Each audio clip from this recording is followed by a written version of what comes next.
Well, now that the entire month of June is being celebrated in our culture as Pride Month, I decided it would be a good idea to do a series of studies during this month to kind of understand on a deeper level what this is all about, where it's coming from, and where it's leading. So, this month we're going to do a series of special studies digging into and exposing the LGBTQ movement for what it really is. And today, to kick this off, we're going to discover that its roots are demonic. Okay, they come from I guess in history here, we're going to find out that most of the pagan gods in the ancient world were either lesbian, gay, bisexual, transgender, or queer. Okay, most of the pagan gods. And I'm going to start this out by reading an article from pride.com. It says 52 queer gods who ruled or who ruled ancient history. And I better get my glasses on here so I can read. But you notice down at the bottom there, it says, "You didn't know we were so divine." Okay? Interesting, huh? So from pride.com, they are actually admitting that their roots come from paganism. And not only that, they are bragging about this new revelation. You know, a lot of them probably didn't know this, and some did. And they're excited about it. Look, we are divine. The gods of old, the gods of the ancient world, were LGBTQs too. Aren't we so special? All right. I'm going to read a couple clips from this article. It says, "People have worshipped queer gods and deities for millennia, thousands of years. Mortals throughout history looked to the gods for guidance, love, and acceptance regardless of sexuality. In this dive through history, we explore 52 immortals, gods, who enjoyed same-sex relationships." All right. Interesting that they used the number 52. My son brought this up to me when I showed him this article and we were talking about it. He says, "Hey, Dad, there are 52 weeks in a year." Why, this kind of makes sense as to why they're doing this. Why would they pick 52?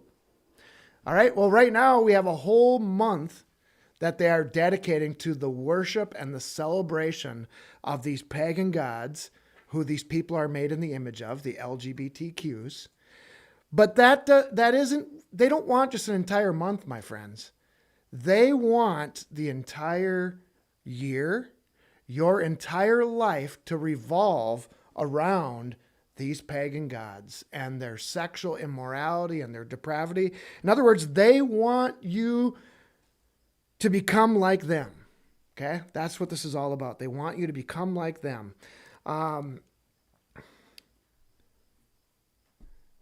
Interestingly, I did bring this up in our prophecy update.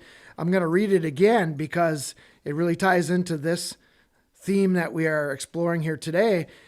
Daniel chapter 7, verse 25, it says, "And he, the Antichrist, shall speak great words against the Most High, and shall wear out the saints of the Most High, and think to change times and laws." All right? That's exactly what we're seeing, and that's exactly why I believe that the author picked 52 of those gods to use as an illustration that they were so divine. It's because they want to, they want to rule time. They want to change laws. When we talk about times, that's holidays, holy days. When you look at the biblical calendar, God had a calendar laid out for his people that revolved around, nature and the harvest and sacrifices that were to be devoted to God. But Satan is twisting and perverting all of that so that now the new holy days are days that celebrate demons, pagan gods, you name it. So when we're seeing that the Antichrist wants to change times, we have a very significant example of that staring us right in the face. It's called Pride Month. Okay? Pride Month. And to think that hardly anybody ever stops to think about, number one, the word pride should just jump out to you and say, hey, that's not what we're supposed to have. We're not supposed to have pride. We're not supposed to, boast about ourselves and all this kind of stuff. And that should be the number one flag, that God doesn't like pride. What is it in the book of Proverbs? It says, pride cometh before destruction. Okay? The scriptures are so spot on. So we're really getting close to the times, I think, in the book of Daniel as the time of the great trouble or great tribulation. But continuing on in this article, it says Greek mythology. It says a gay cupbearer on Mount Olympus, male lovers in the Trojan War. While tolerance is often presented as a sign of civilization's advancement, a reading of Greek mythology reveals greater acceptance of homosexuality in ancient Athens than can be boasted with in today's world religions. These, you see it's underlined here, these LGBT Greek gods and demigods prove gay culture is no modern invention. I mean, think about this. They are literally admitting and taking pride in the fact that their way of life comes from the ancient pagan gods that ruled the ancient world. Where are we at? This stuff back, for hundreds of years or all throughout Western Christian civilization, they tried to hide their true roots, hide who they were. They tried to make it look like they were different branches of Christianity, with different beliefs. Now they're just coming out because they have the power, because we've allowed them to have the power to just come out and start saying this stuff now. All right, so this what we're seeing today with the LGBTQ is not a new thing. These people existed long ago, and it came from the perverted false gods, fallen angels, demons, you name it, of the ancient world. I'm just going to leave.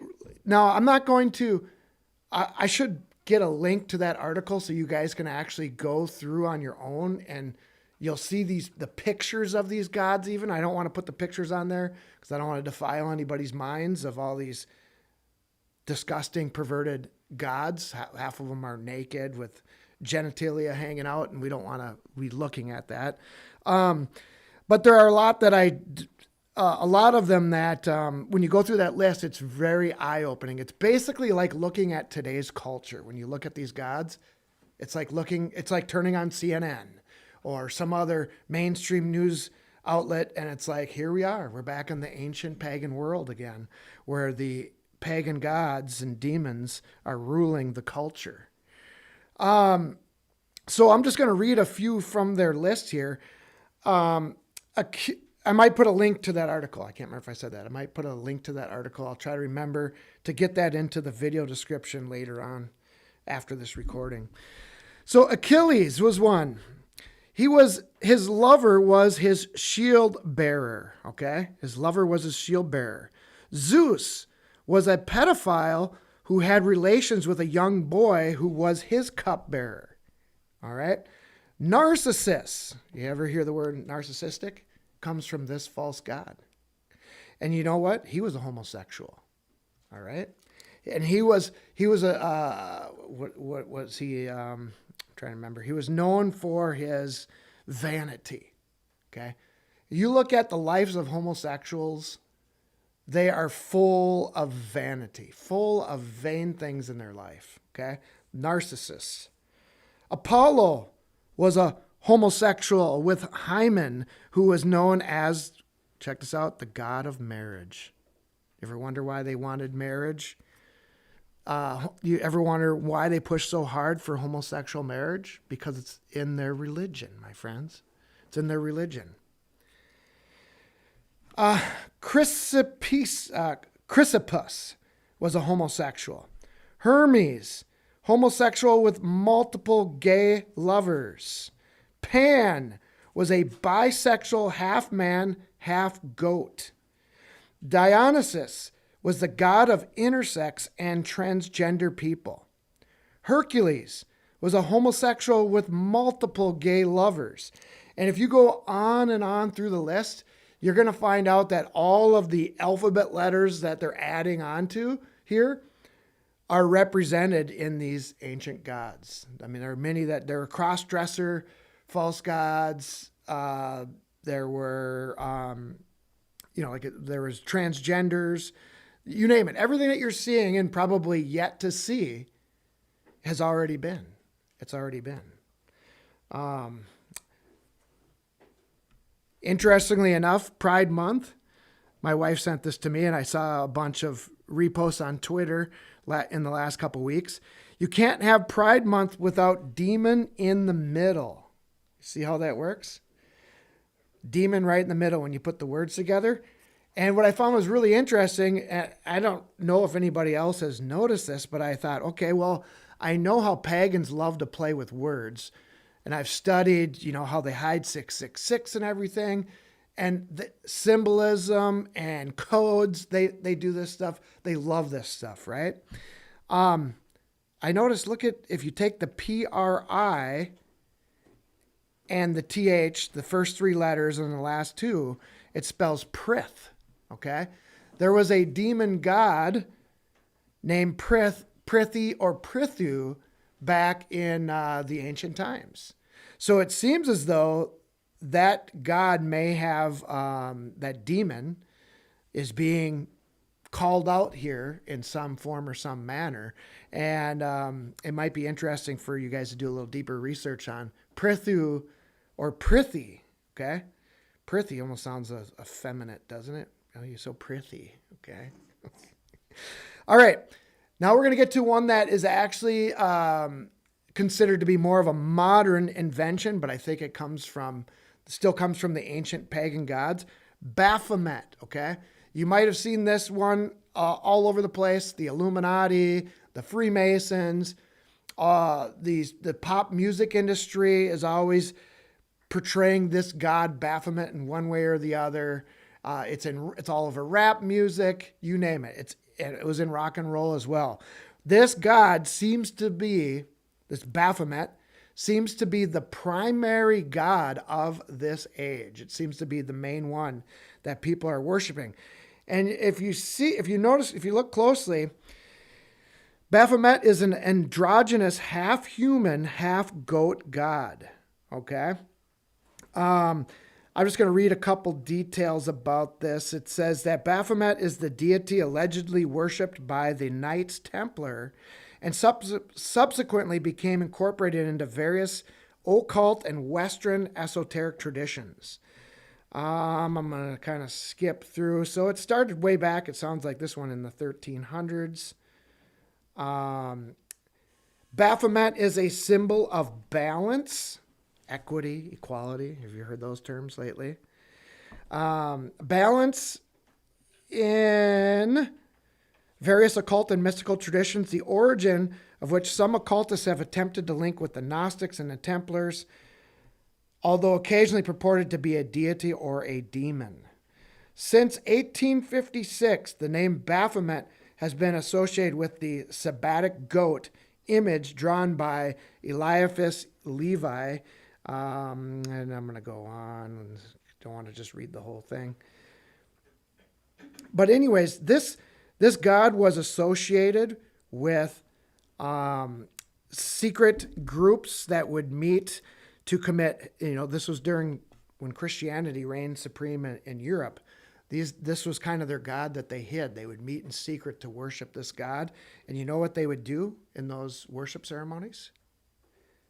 They would commit sodomy while this god was there in their midst, and they would spit and urinate on the cross. spit and urinate on the cross of Jesus. And now let's just analyze. Let's look at this a little bit. You see the two horns represent like a goat and the goat head. And notice it's got a man-like body, but breasts. You guys see that there? Have you seen people dressed like this lately? I mean, the people are becoming like the gods, right? Well, I don't want to get ahead of myself. And down below there is a pole, which we know what that represents, with a rainbow, by the way. Looks like a rainbow. You don't see the colors on it. And two serpents intertwined around it. And then some kind of a covering on his feet. You see the goat feet down below. But if you look closely also, you'll see that the left or the right arm is actually a woman's arm. You got to look closely. And the left arm is a man's arm. All right? Interesting. That probably has a lot to do with feminism, making the effeminate stronger, because the right hand is always symbol of the strength, making a feminism stronger than masculinity. We see that in our culture, don't we? Literally, when you dissect this false god, you are looking at the image of our culture today. The people are being transformed into this image, okay? Into this image. There is also a torch on his head for enlightenment, to be woke, okay? That enlightenment movement reared its ugly head, and it started with this, no doubt started with this people worshiping this god in secret, and then it became spread throughout the culture in Europe, and that's when they really started attacking the Bible during the Enlightenment years. Oh, we're so smart now. We're into science. We're into all this. Wings. Notice it's the wings that represents, supposed to make it like a god. Okay. You're going to see some images I'm going to show you later on. You're going to see people dressed almost just like this. It's crazy. All right. So I'm not going to go through and dissect it all, but there's also the up and the down, the dark moon and the light moon. It's supposed to symbolize balance or equity or equality, socialism. And you ever hear those classes today? What are they? Diversity, equality, and inclusion. Okay? It's right here. We are worshiping those words, and they come from this false god. And you know what? Who this false god, most of the Illuminati, the Knights Templar, all those secret societies, do you know who this false god represents to them? Satan. Okay? This is their image of Satan. All right? So, we'll continue on. We'll come back to that in a little bit. Let's go to Matthew. I'm going to quickly go to Matthew chapter 12, verse 43. And we talk about how all this stuff was prevalent in the ancient world. LGBTQ, I always thought of the false gods. I knew that there was that Molech where they sacrificed children to. But it was really eye-opening for me to realize that when you start digging into the myths of who these gods were, right? They'd say they had all these stories behind them. They had this kind of lover and they got in a fight and this happened or whatever. And then to realize that, oh my gosh, every single one of these pagan gods was some kind of a sexual pervert. Every single one of them was either lesbian, gay, transgender, bisexual, you name it, queer. And I was like, wow, this makes total sense now why our culture is celebrating this. But number one, it got me thinking, okay, so when you study the Bible and you see that there are all kinds of different sins, right? There's adultery, there's stealing, there's greed, there's all these types of sins. And I never thought about this in the end times. It just didn't seem like this is where things were headed. But all of a sudden, this one class of sinners keeps popping up to be celebrated. We don't celebrate murderers in our culture, at least not yet. We don't celebrate thieves, okay?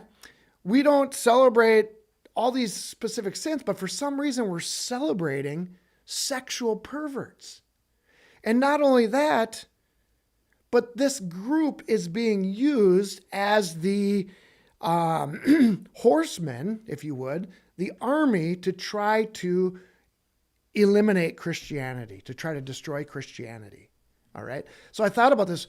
You know, these people that say, well, these are just sins like any other. I'm like, okay, so why is it that this group of sinners wants to destroy Christianity? But let's say somebody who's an adulterer isn't marching down the street saying, I'm an adulterer and I'm proud and I hate Christians, they're haters and bigots. They're just not doing that. But these people are. So it got me thinking there's something very demonic behind this specific group of people. All right.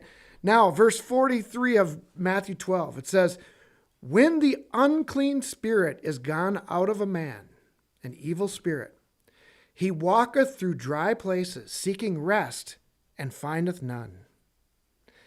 Then he saith, I will return into my house from whence I came out. And when he is come, he findeth it empty, swept, and garnished. I'm going to skip ahead a little bit here and tell you what's going on here. Jesus is telling us about what happens he's using an example of a man who was possessed with a demon. And this demon gets cast out of the man. Now, that demon will come back to that person to see if he can live there again. And there is, if the man would be filled with the Holy Spirit, with the Word of God, he would have to just pass on by, right? But if that house is clean and empty, meaning there's no truth in the person, no Christ, no Holy Spirit, guess what's going to happen to this man? He's going to be inhabited again, okay? Now we're going to find out that Jesus is speaking of a specific generation. Now, 2,000 years ago in Western Christian civilization, they went through great pains and efforts to, not perfectly obviously, but to eliminate paganism and demonism from the culture. Okay? These ancient gods, these 52 queer gods and many more, they were not celebrated in Western Christian civilization. Now, did the Catholic Church disguise some of these pagan gods as Christian icons and stuff like that? Yes, but it was done discreetly, not openly, okay? It was done in the closet, if you would.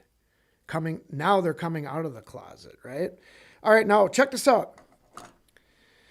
So think about that. 2,000 years ago, the evil spirits were cast out of Western civilization, and Christianity, the gospel of Christ, became the normal culture.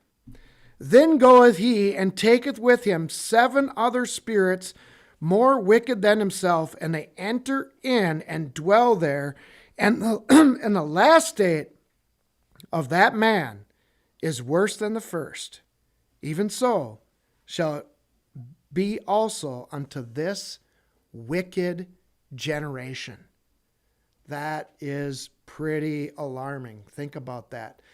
That is exactly what's going on today as we removed God from our public schools. Okay? After we removed God and our house was swept clean and empty and we just said, well, we're non-religious, we don't have any of this. All of a sudden the demons came back and said, hey, look, there's no more God in the schools. There's no more God in the government. There's no more God here or there. It's an open door policy. We can come right in because they left it wide open for us. And now we're not only going to come back with ourselves, we're coming back with an army. They're going to come back with 7 times more demons than they had back in the ancient pagan world. Think about that, my friends. What we saw probably even all the way back in Noah's time, the time of the Canaanites, the time during Babylon, Rome, that stuff's probably going to look like child's play compared to the pagan world that is in store for us and the pagan world that we're headed towards right now. All right. All right. 1 Corinthians chapter 10, verse 20. I'm just going to read it and we'll talk about how this ties in. He says, "But I say that the things which the Gentiles sacrifice, they sacrifice to devils." Okay, remember those pagan gods, the 52 divine gods, that divine LGBTQ gods? Well, the Bible here calls their gods devils, okay? They're no gods. "And not to God, and I would not that you should have fellowship with devils." Now, if you're one of these Christians that you claim to be a Christian, and you're flying an LGBTQ flag, or you're saying, "Happy Pride Month," or something like that, you are literally fellowshipping with devils. All of those ancient, twisted, perverted gods of the ancient world, you're now sitting down having fellowship with them and enjoying time with them. "You cannot," verse 21, "you cannot drink the cup of the Lord," take Holy Communion, "and the cup of devils." Remember the cup that Mystery Babylon had in her hand? She was the mother of all the abominations on the earth. What are abominations? Well, there's a list of abominations given in Leviticus, I think it's 18 and 20, of sexual deviance, and we're going to get into this in this series. There were laws all the way up until the 1960s in America and Western civilization. They were called the crimes against nature laws that included all of the things that God called abominations. And there were some things that some of those laws might surprise some people, which we consider as not as normal today was considered a crime against nature back not that long ago. Okay. But I'll reserve that study for another time. We're going to do a study on the sodomy laws. Okay. In Western Christian civilization and in America. And we're going to discover that after the laws came off the books, then that opened the door for these demons to come into our culture. And we're going to talk about how stupid it is for Christians to say, well, people will say this all the time. We just preach the gospel. We're not under the law. Okay. We're not under the law. They don't realize that if God's law is not the law of the land, Satan's law will be the law of the land. There is no middle ground. Okay. More on that in another study.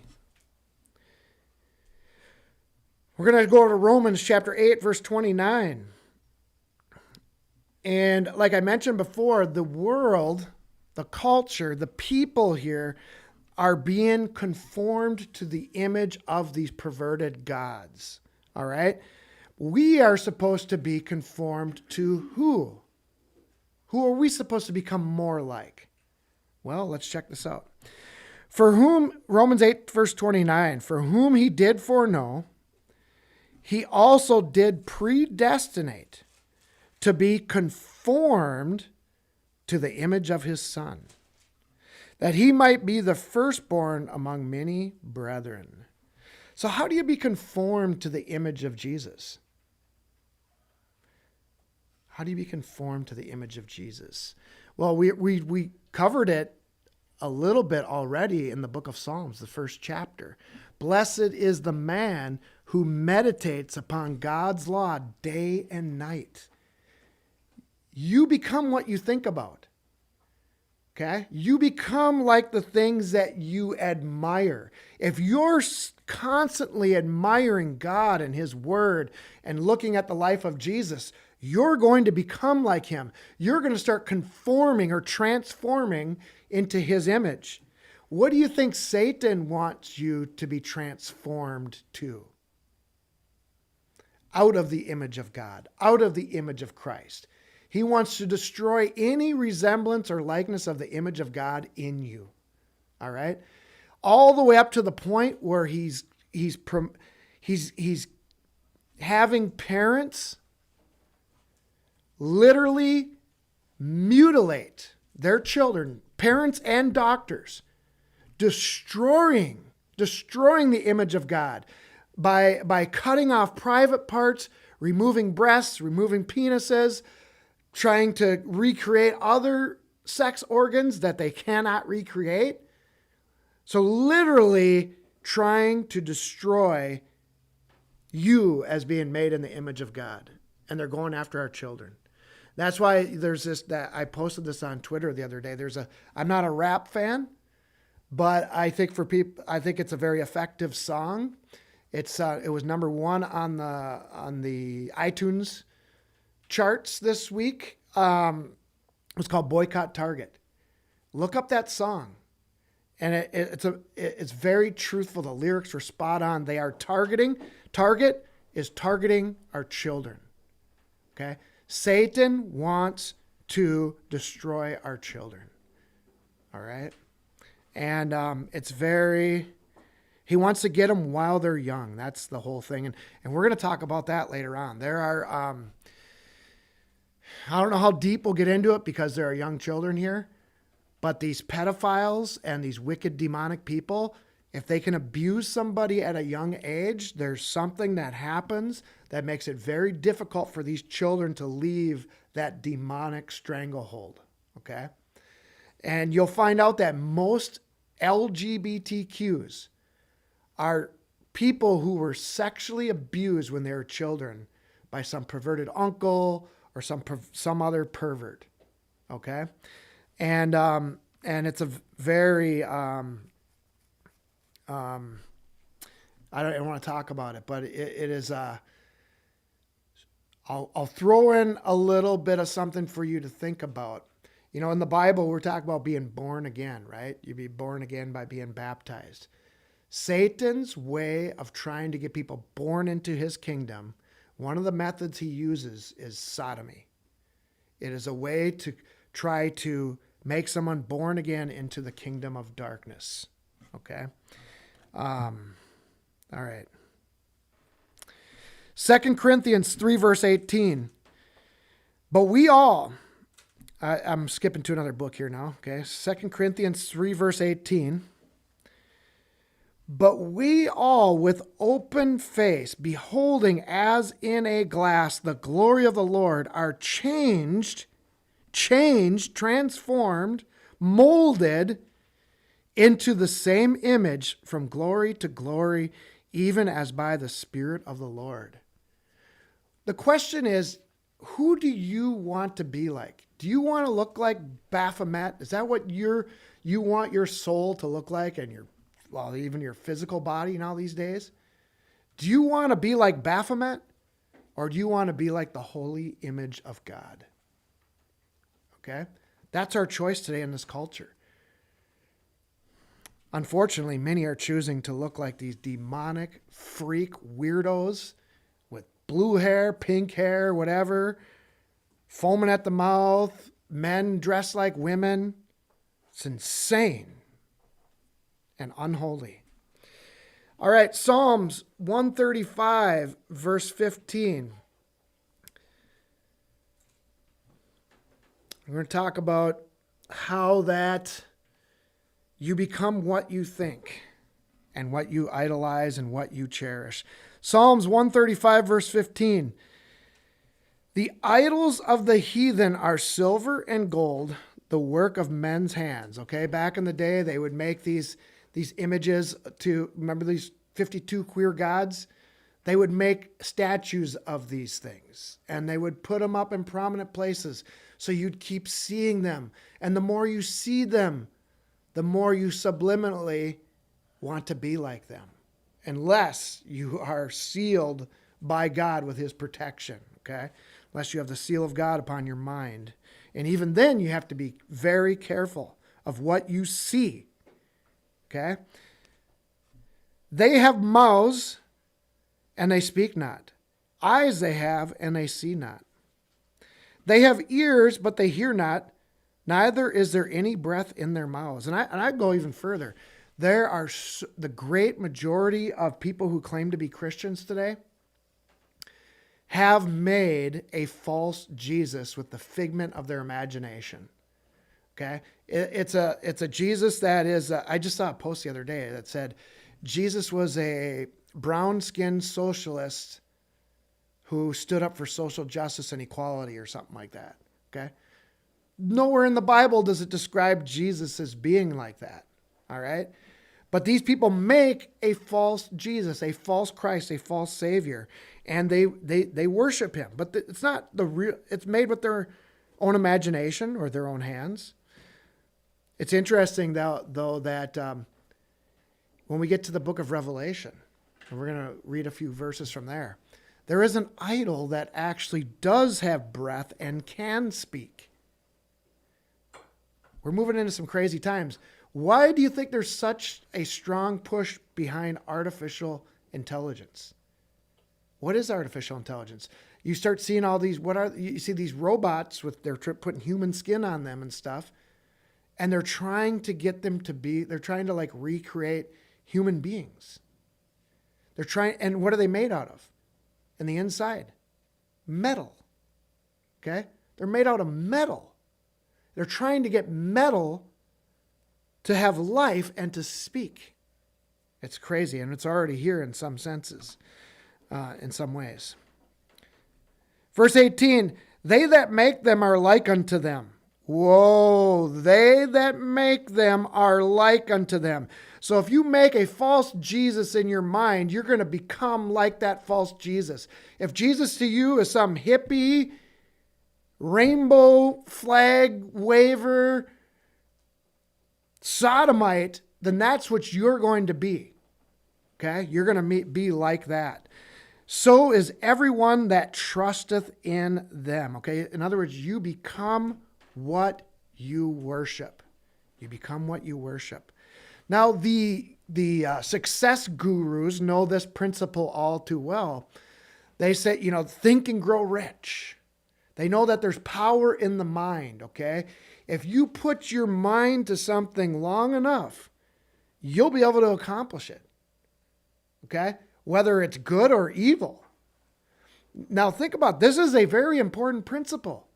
What you think about most of the day is going to steer who you are as a person. In other words, you can't just go to church once every Sunday and say, oh, praise the Lord, I'm here. God, look at, I stamped my ticket into church today. Aren't you proud of me? And then be thinking about the gods of this culture the other 6 days and expect that you're going to become Christ-like? No way. In order to become Christ-like, you've got to be thinking about him all the time. Everything that you do. Oh, Pastor Brandon, isn't that kind of boring? Isn't that, you're missing out on some of the pleasures of this world. Okay? I have way more joy thinking about and wanting to do things God's way than any of the ways of the world would that any of the ways of the world would offer me. It's a pure joy and a pleasure to strive to try to be like Christ, okay? To try to be like Christ in all that we do. There's nothing unfun about it. The losers, the reprobates, the miserable freaks, they are the ones that are missing out, not us. Okay, they're the ones missing out, not us. In other words, they're trying to make Christians feel like we're the nerds or the weirdos. No, they are the whack jobs, not us. We're normal. Okay, we're normal, made in the image of God. They want to become like some beast. Okay, they want to be a man breastfeeding a baby, or they want to be a man dressed like a woman with caked on 10 pounds of makeup coming off of their face. You tell me who's having more joy. I can tell you they don't have any joy. All right. With that said, going back to that image, what you think about is what you become. This false god Baphomet is portrayed to us in many different ways throughout our culture. Okay? Many different ways throughout our culture. I don't want to become like that disgusting abomination. All right, now going back to the boast of the LGBTQpride.com article about them being so divine. Well, they do come from a supernatural source. And we're going to find out who originated this sexual perversion on the earth in the first place. Jude chapter 1, verse 6. I may add, actually, it was probably Satan himself in the Garden of Eden. All right. More on that another time, okay? With the serpent seed coming into the world. Jude 1, verse 6. And the angels which kept not their first estate. Whoa, what's their first estate? Their home. The angels, God created them to be in a certain spot, wherever that is. They left their own habitation. He hath reserved into everlasting chains under darkness unto the judgment of the great day. Now we know in Genesis chapter 6, a group of fallen angels came down to earth. I believe the book of Enoch even talks about, was it a group of 300 of them? 200 landing on a specific mountain. And then they went out and started teaching men all these perverse things, okay? So there were angels, fallen angels that left their spot. And what did they do? Even as Sodom and Gomorrah and the cities about them in like manner, giving themselves over to fornication. Okay? What is fornication? Unlawful sex. To include sex out of marriage, homosexuality, sodomy, you name it. It's all fornication. And what did they do? Going after strange flesh. Strange flesh. What did the fallen angels do? They were created as a different order of beings than humans were, yet they wanted to intermix with humans, okay? But I don't believe it was just that. I believe they were having sex with animals and creating half animal, half human hybrids, like the half goat, half man that we just saw, Baphomet, okay? And that they were going men after men, okay? This group of fallen angels, these gods that the pagan world worships and still worships today, were a bunch of disgusting, demonic perverts, okay? And set forth for an example, suffering the vengeance of eternal fire. Likewise also these filthy dreamers defile the flesh. What do? How do you defile the flesh? By committing the abominations listed in the book of Leviticus 18 and chapter 20. Despise filthy dreamers. Now think about this. What was the song in the 60s? The Beatles. Imagine. Oh, they had big dreams for the world, right? Filthy dreamers. Defile the flesh, despise dominion. They hate everything that's right, and speak evil of dignities. Yet Michael, the archangel, when contending with the devil, he disputed about the body of Moses, durst not bring against him a railing accusation, but said, the Lord rebuke thee. But these speak evil of the things that they know not. But what they know naturally as brute beasts, in those things they corrupt themselves. Okay? So what we're seeing with this LGBTQ movement is people that were made in the image of God becoming like brute beasts, becoming like wild, perverted animals. And we'll close it up by going to the great book of Revelation to give a little bit more light upon this subject. Since we're talking about beasts, let's talk about the great beast here.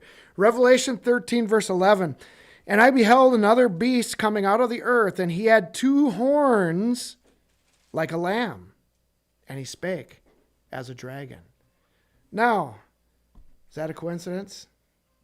2 horns like a lamb, but speaks like a dragon?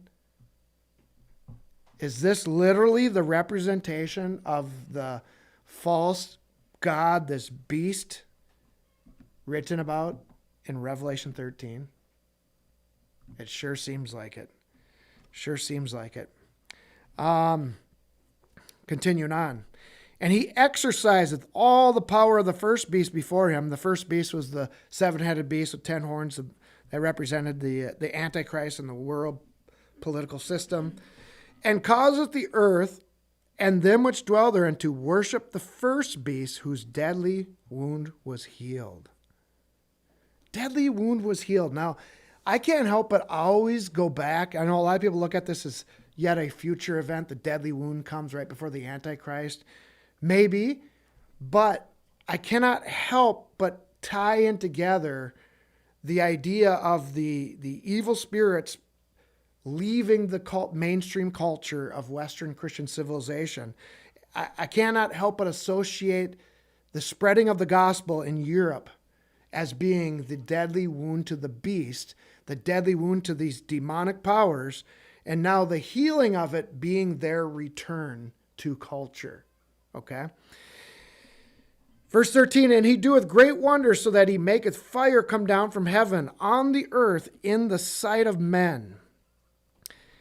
Remember, that guy even had a fire and a torch on his head. That's kind of interesting, that Baphomet. Revelation 13, verse 14, and deceiveth them that dwell on the earth by means of those miracles which he had power to do in the sight of the beast, saying to them that dwell on the earth that they should make an image to the beast. What is Baphomet? Is that not an image of the second beast, right? That a lot of people are worshiping, which had the wound by a sword and did live. And he had power to give life unto the image of the beast. Okay, this would be an idol, right? This is what I was talking about earlier, and we were talking about artificial intelligence, AI, and all that. It seems to definitely be coming into view here as playing a major role in the end times of the kingdom of the Antichrist. And he had power to give life unto the image of the beast, that the image of the beast should both speak and cause that as many as would not worship the image of the beast should be killed. In other words, the decree will go out that will say, you either conform to the image of the beast, you become like us, a half goat, half man, perverted, twisted, mad scientist experiment, or you die. Okay? Cause as many as would not worship the image of the beast should be killed. And he causeth all, both small and great, rich and poor, free and bond, to receive a mark in their right hand or in their foreheads. And that no man might buy or sell, save he that had the mark, or the name of the beast, or the number of his name. Here is wisdom. Here's wisdom. That means God's saying, hey, this is a mystery that's going to take some studying to understand. Let him that hath understanding count the number of the beast, for it is the number of a man, and his number is 666. 666. Now, to tie this in with Pride Month, what is June? 6th month. It is the 6th month of the year. Do you think it's an accident that they chose June, the 6th month of the year, to be the year that they celebrate their pride in being like one of these detestable, raunchy pagan gods? Not at all. There's no way. All right. Now look at the images here. Whoa. If you look at the list of the pagan gods in history, These people are trying to look like them. Look at him. He's even got wings. He's got tattoos looking like some kind of a ancient pagan god. Is that what you want to be like? Is that what we're celebrating? Is this what we're celebrating in June? Is this what all these major corporations, they're telling us that this is cool, that this is what we should worship? Have these people utterly lost their minds? They're bringing this crap into youth sports. USA Hockey's celebrating Pride this month. You're telling me this is we're running youth sports, which is supposed to be something good for our kids, and you're celebrating this these abominations?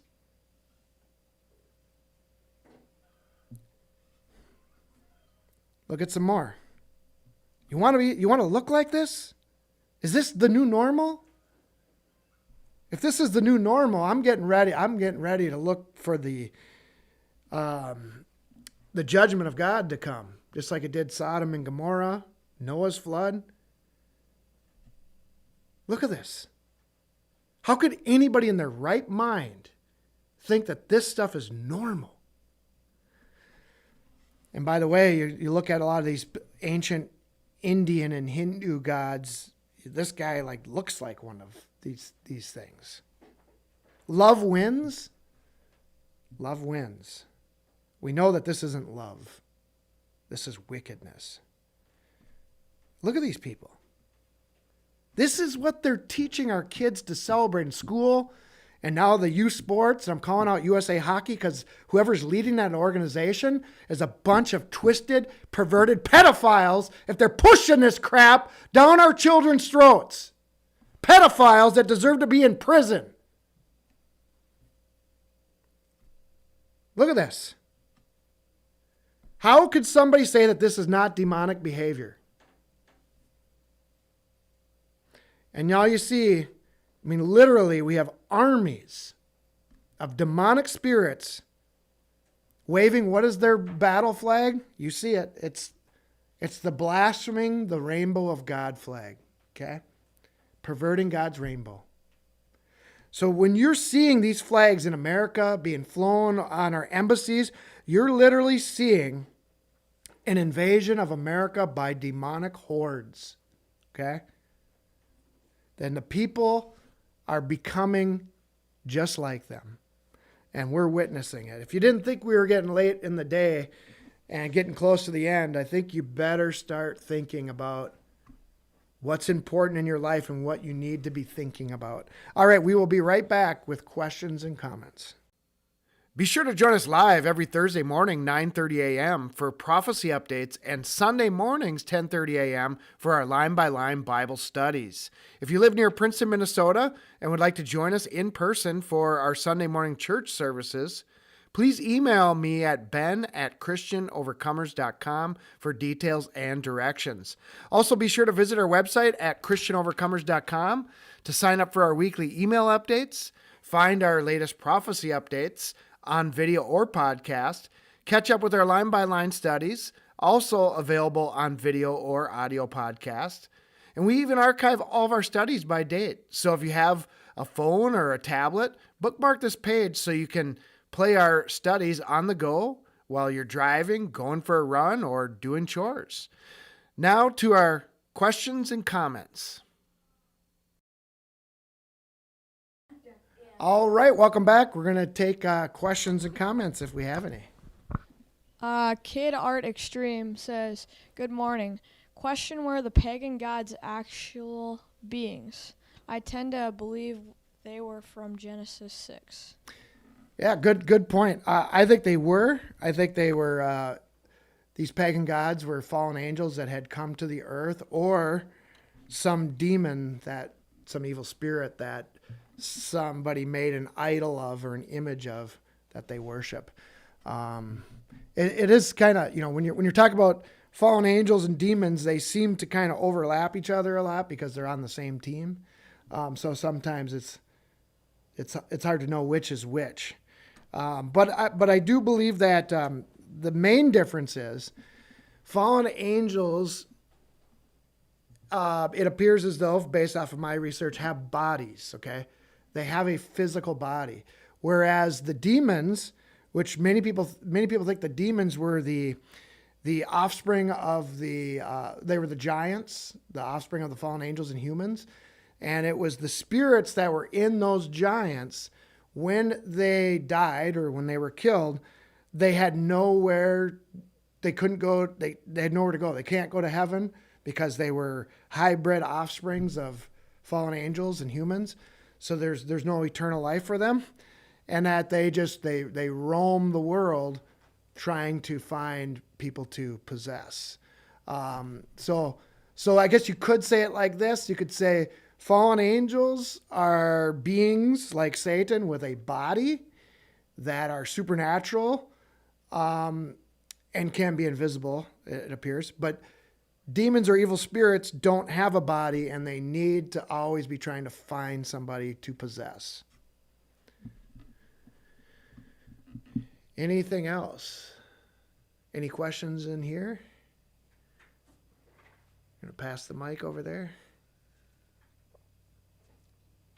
Or comments? Yeah, I think when you were bringing up about not being under the law, a lot of people take that out of context. And I think if you look at the context, what Paul is really meaning is, not being under the law's condemnation, the curse of the law, because Deuteronomy, it gives the blessings and the cursings. And if you're living in disobedience to the law, you're not being faithful to God, you're Right. under the curse. And so that's what Paul is talking about, because he talks about how the law is holy and good and righteous. And those who are walking after the Spirit, they submit themselves to the law of God. And so it's a lot of people take that out of context without knowing the law of God for itself, the law and the prophets, and they misunderstand, what Paul is actually talking about. Yeah, that's a good point. The New Testament itself, a lot of people don't stop and think about it, but God said that he was going to, in the book of Jeremiah, that the new covenant would be him writing his laws in our heart. And so that means, it's really the law becoming a part of us. Good point. Any other questions or comments? All right. Well, we'll keep it short for that then today. Until, I guess, like I said, we're going to do a series of studies. We're going to dig into this stuff because it's important that we're well armed with the truth as the enemy hordes of rainbow flyers are marching down our streets and breaking into our schools and trying to pervert the minds of our youth, that we know where all this comes from, and so that we can help protect ourselves and hopefully spread the truth to others so they can come out of this darkness, this wickedness, and repent of their sins. Other than that, we'll see you next time. Stay in his word every single day so that you can be a Christian overcomer. Christian Overcomers is brought to you by the tithes and offerings of our listeners. If you would like to support our ministry, please go to ChristianOvercomers.com. God bless you, and thank you for your support. Mine eyes have seen the glory of the coming of the Lord. He is trampling out the vintage where the grapes of wrath are stored. He has loosed the fateful lightning of his terrible sword. His truth is marked